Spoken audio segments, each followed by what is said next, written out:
So what is up, guys? Nick here, helping you to master your technology. Are iPhones worth the money? Firstly, I want to state this is a subjective question. So depending on who you speak to, the iPhone 10, for example, the iPhone 10s Max, these phones are just out of the reach and just not worth it for a lot of people. But that's not everybody's story. Not everybody feels the same, and some people actually find value in these devices. And I want to break down, are these phones actually worth the money? I'm talking about the later iPhones that have been increasing and continue to go up in price, it seems like, every single year. Now, all of these phones I purchased with my own money. There is no phone here that was sent by Apple, contrary to some people's belief that these companies are sending the phone. If a company sends the phone, I will tell you straight up, they sent the phone. Okay, so the first thing is complainers will complain no matter what they can complain about. If there's a complaint they can make, they will complain about it. And the one that happens to be the current complaint about iPhones is the price. Because if these iPhones were $300 to $400 cheaper, everybody would be all on top of them saying they're the best thing ever known.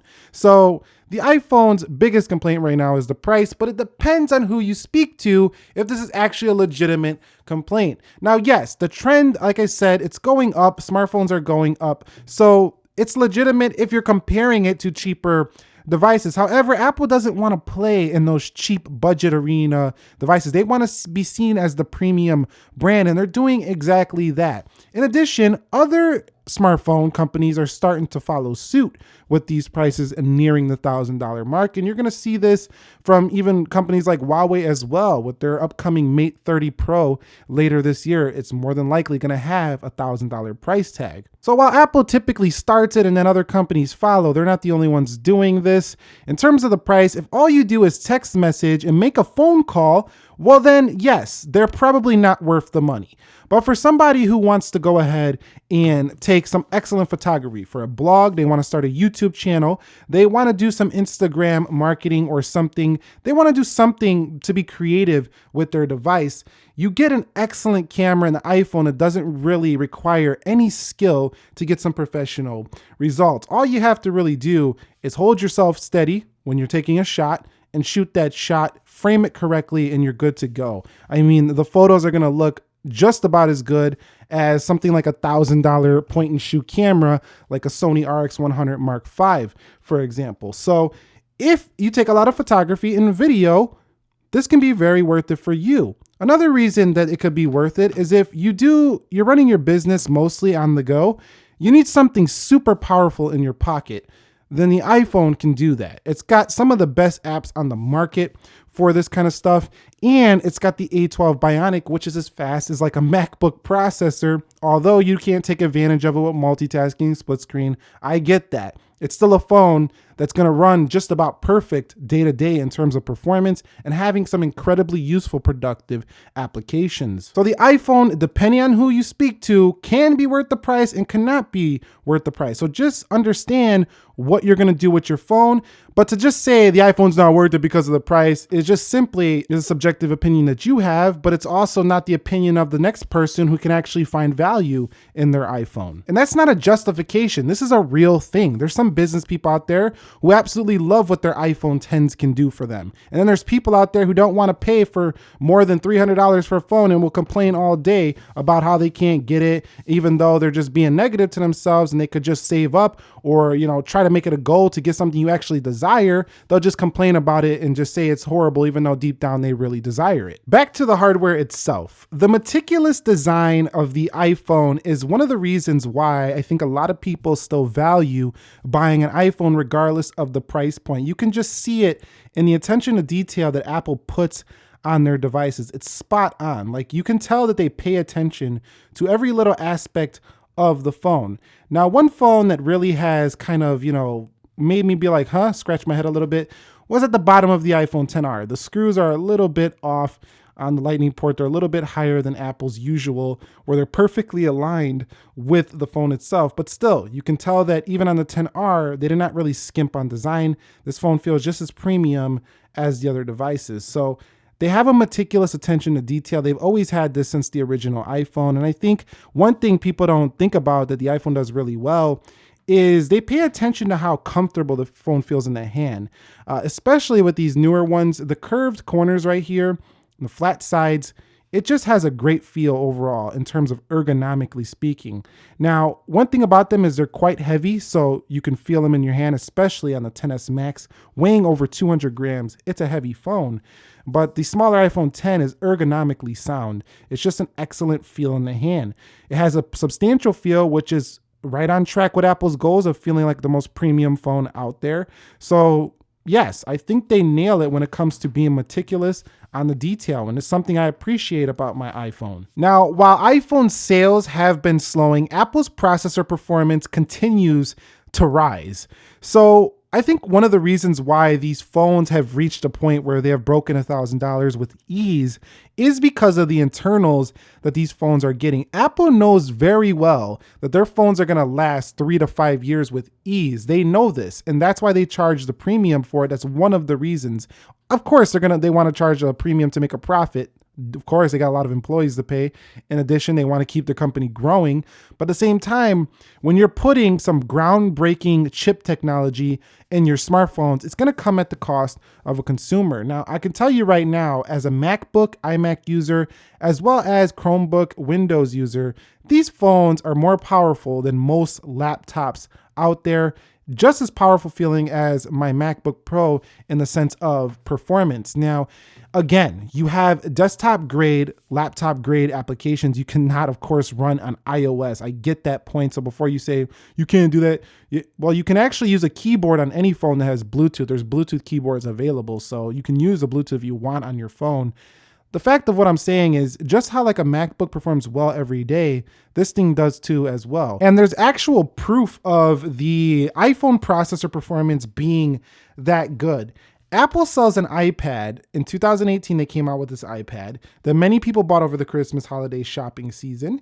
And this iPad this is the 2018 iPad. This has the Apple A10 Fusion chipset. Now, why would Apple sell this thing with a 2016 processor? Because they know their processor is leagues better than many other processors out there, even though it's years old. Now, are iPhones worth the money when it comes to battery life? And here I would say, besides the XR, not really. They have improved over the years. However, many Android phones, there's tons of options out there that just take the iPhone to school when it comes to actual use time in the battery life. So I can't say it's worth the money just on battery life alone. Of all the phones I use, I feel like the iPhones have some of the worst battery life, unless you get the premium, the most premium big phones like the iPhone XS Max, the XR, the 8 Plus. But if you get like the 10, the XS, you get like the iPhone 8. These phones don't have great battery life, and there's many Android competitors that really outshine Apple here. But one thing I've noticed is that these newer design iPhones are getting better at keeping their battery health up over time. So over time, your maximum capacity should stay a little bit higher than older iPhones. It's been doing very well in that regard. Now, I do have a lot of gripes with the iPhone software department. There are some things that are a little bit annoying, like this big volume icon. There's no way to put different, like on an Android phone, you got like the little bars. It's just a different design. This looks super old here. No multitasking on this device in terms of splitting apps, putting a little app wherever you want it on the screen. You can't put apps wherever you want in terms of your grid on the display either. However, that would make it look less clean. I think it keeps it looking clean that all your apps just pop into the right spot here on the iPhone. At the same time, customization is lacking. But one thing about the iOS software that I always appreciate every day is that it's super simple to use. And there's something about iOS that when I don't want to think about customizing my phone, I don't want to think about the phone, I just want it to work. There's no better phone I've used than the iPhone. It's still the phone to use if you just want the phone to be a part of your life, but you don't want it to kind of like get in the way and like takes up your time because you're trying to learn how to do something on your phone. Apple is just like, once you start using it, it's like second nature. Like you just get the hang of it and you don't even think about where stuff is because the grid of icons, control center, and that's it. Gestures, it's just simple. There's not a lot to think about with this device. So we talked a little bit about cameras, but I want to mention them one more time. There's something magical about the iPhone where you just shoot the shot and it just comes out pretty much how you want it almost every time. Now, photography snobs, people who want great detail in their photos, professionals I'm talking about, can pick up the differences between this and a sharper camera you might see on a Google Pixel, for example, or a little bit more detail on a Galaxy shot.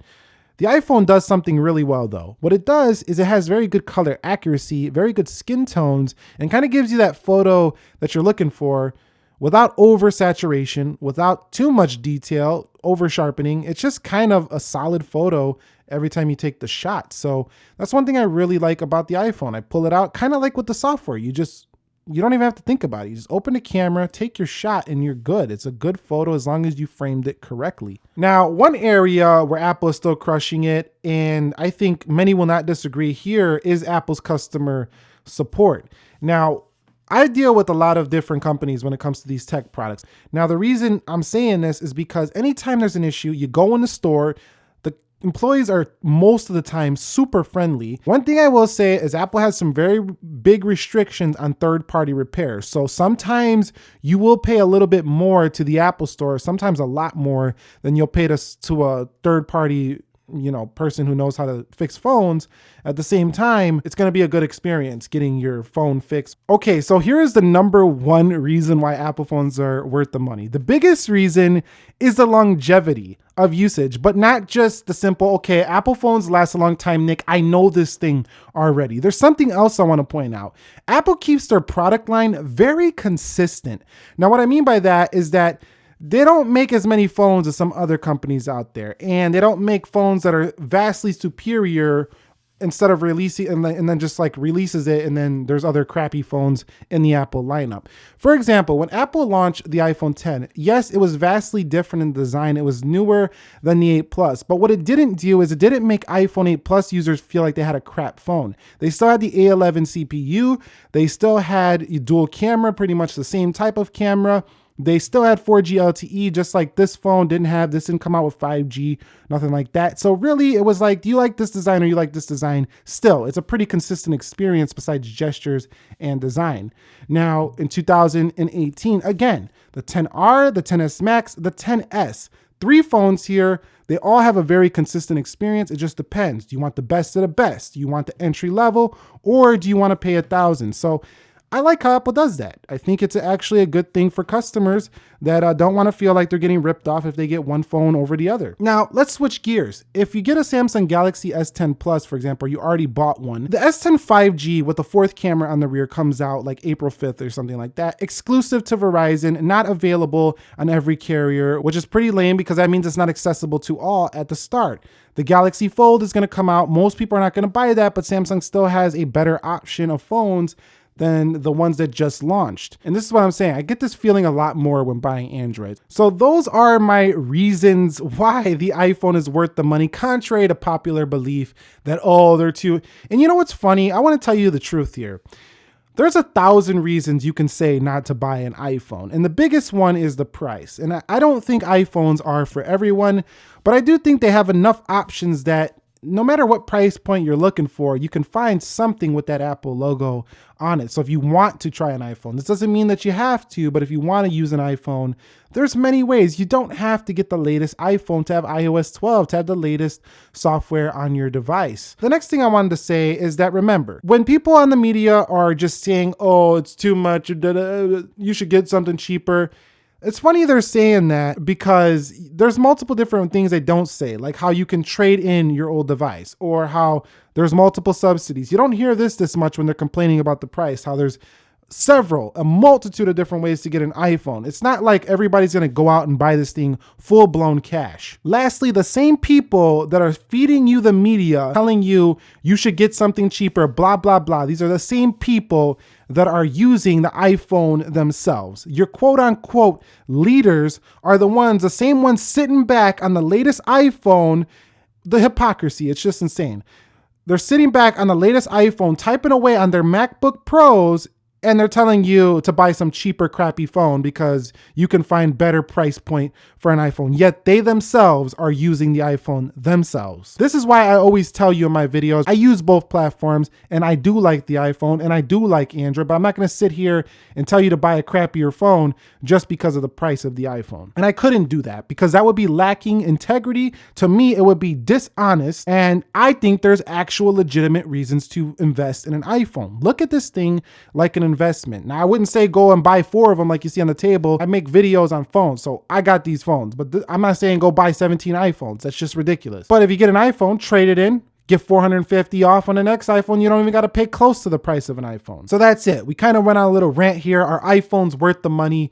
And yes, for multiple reasons, they are. I know there's reasons they're not. If you want to see a reason video why they're not worth the money, I'm sure a lot of people are going to want to see that. Let me know down below. I will consider making it, showing you that there are reasons why it's not either. I'm not totally one-sided here. And before you go and say, oh, you're just an Apple fan, you Apple freaking lover over there, you can go ahead and say that all you want, while I go back and test out the Samsung Galaxy S10 Plus with my main SIM card in it today on this beautiful day. So if you had a good time watching this video, thumbs up, turn the notification bell on if you don't want to miss any of my upcoming updates. Subscribe for more. Do you think iPhones are worth the money? Comment down below. Nick here helping you to master your technology. Thank you very much for watching. Be sure to be well and peace.